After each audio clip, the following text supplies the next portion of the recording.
Imagine falling into an ocean that has no bottom. It's pitch black. It's colder than anything you have ever felt. And the worst part? There's no sun to guide you home. No up, no down. Just falling, forever, through the dark. Now stop imagining. Because out there, right now, there are worlds doing exactly that. No star, no sunrise, no seasons, no warmth. They drift between the stars in total silence. And most of them have been falling through that dark for longer than the Earth has even existed. We call them rogue planets. And here's the part that should unsettle you. There may be more of them than there are stars in the entire galaxy. You've spent your whole life looking up at a sky full of suns. You were only ever seeing half the picture. So how do you make a planet with no sun? Strangely, you start the same way you make any other planet. In the chaotic cradle of a young solar system, a spinning disk of gas, dust, and half-finished worlds, all crowded together around a newborn star. But stability here is an illusion, a fragile one. These young worlds pull on each other. They jostle, they compete, and sometimes the dance goes wrong. Picture a planet swinging too close to a giant sibling. The gravity grabs it, whips it around, and flings it outward like a stone from a sling. In a single violent moment, it's torn from everything it has ever known. Its star shrinks behind it. The warmth fades. The light dies.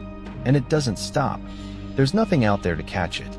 That's the moment a planet becomes a rogue. Not born in the dark, exiled into it. So what happens to a world once the sun is gone? At first, not much. A planet is a furnace, and a furnace takes a long, long time to cool. But the cold is patient, and the cold always wins.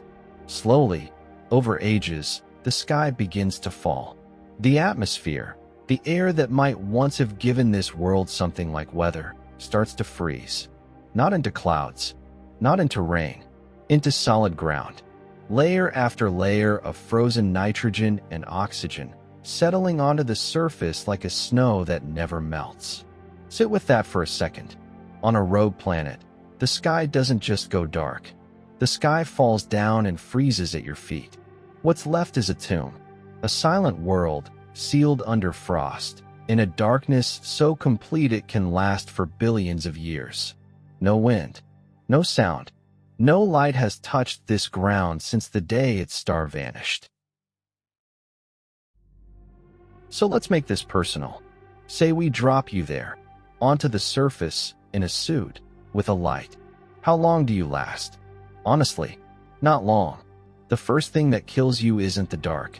It's the cold. The ground beneath your boots is hundreds of degrees below zero. Cold enough that the air you breathe on Earth would fall as snow around you. Your suit's heaters fight it. They lose. And the silence. There's no wind to hear, because the wind froze solid long ago. No sound. No sunrise to wait for. Just your own breathing, and a horizon that never, ever changes.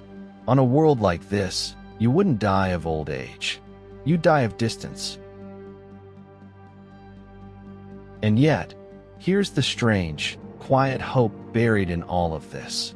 A rogue planet might not be completely dead, because the cold comes from outside. But heat? Heat can come from within. Deep inside these worlds, the slow decay of radioactive elements keeps the core warm, the very same heat that still glows at the center of our own Earth.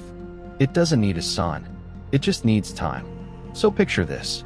Far beneath that frozen, lifeless crust, sealed off from the void by all that ice, there could be a pocket of liquid water, a dark, warm ocean, hidden in the heart of a wandering world. No sky, no stars, no sun, just a small, lonely chamber of warmth, drifting through the galaxy in complete secrecy. If life is out there in the dark, this is where it would be hiding.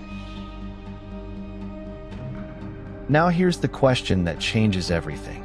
How many of these wanderers are there? For a long time we assumed, not many. A few cosmic accidents. Rare orphans. We were wrong. Because rogue planets give off almost no light, they're nearly impossible to see. We catch them only in rare moments, when one drifts in front of a distant star and bends its light for a few hours. And every time we look harder, we find more. The latest estimates are staggering. These dark, drifting worlds may not just be common, they might outnumber the stars themselves. Let that land. For every point of light you can see up there, there could be one, or more, that you can't. A planet with no name, no star, no home, sliding silently through the black. We thought we knew our galaxy. We were only ever seeing the parts that were lit. Which raises the question you're probably already asking. If there are billions of these things out there, could one ever come for us? It's not impossible. Small wanderers have almost certainly passed through our outer dark before, unseen. But here's the strangely comforting part. Space is so vast that even with billions of rogues, the odds of one hitting Earth, or shoving us off our orbit, are almost unthinkably small. Almost. Because we wouldn't see it coming. A rogue planet gives off no light. By the time we felt its gravity tugging at the outer planets, it would already be here. Not a prediction, just a reminder. The dark isn't empty, and it doesn't announce itself. We look up at the stars, and we feel safe. Small, maybe, but safe. Part of something warm and bright and ordered. But the truth is colder than that. The light is the exception. The darkness between the stars is the rule. And that darkness is where the real history of this galaxy is being written. In silence, in ice, on worlds no sun will ever rise on again. So the next time you look up at a clear night sky, remember, for everything you can see, there's a vast, frozen population you never will. Drifting, falling, waiting in the dark.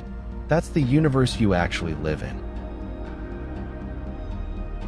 This is Hostile Orbit, where we go to the places the universe never meant for us to survive. Subscribe. We find a new hostile world every week. The view is worth it.